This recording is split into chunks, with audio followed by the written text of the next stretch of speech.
বাংলা চলচ্চিত্রের জনপ্রিয় নায়ক সালমান শাহর মৃত্যুর প্রায় ৩ দশক পর বহুল আলোচিত এই রহস্য ঘেরা ঘটনার তদন্তে নতুন মোড় এসেছে।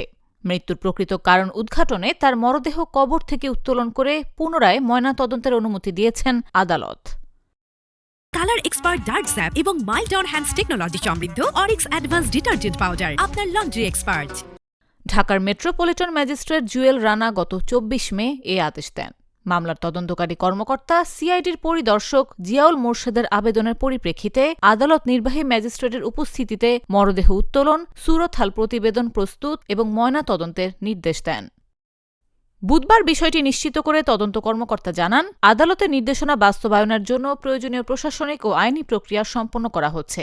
এসব কার্যক্রম শেষ হলে সিলেটে অবস্থিত সালমান শাহর কবর থেকে মরদেহ উত্তোলন করা হবে। ১৯৯৬ সালের ৬ সেপ্টেম্বর রাজধানীর নিউ ইস্কাটনের বাসা থেকে অচেতন অবস্থায় উদ্ধার করা হয় জনপ্রিয় এই চিত্রনায়ককে। পরে হাসপাতালে নেওয়া হলে চিকিৎসক তাকে মৃত ঘোষণা করেন।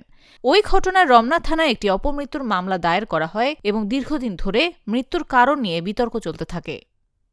গত বছর সালমান শাহর মামা মোহাম্মদ আলমগীর হত্যা মামলা দায়ের করলে ঘটনাটি নতুন করে আলোচনায় আসে। মামলায় অভিনেতার স্ত্রী সামিরা হক সহ একাধিক ব্যক্তিকে আসামি করা হয়েছে।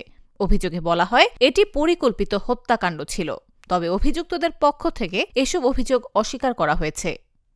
তদন্ত সংশ্লিষ্টরা মনে করছেন, মরদেহ উত্তোলন ও নতুন ময়নাতদন্তের মাধ্যমে মামলার গুরুত্বপূর্ণ কিছু প্রশ্নের উত্তর পাওয়া যেতে পারে।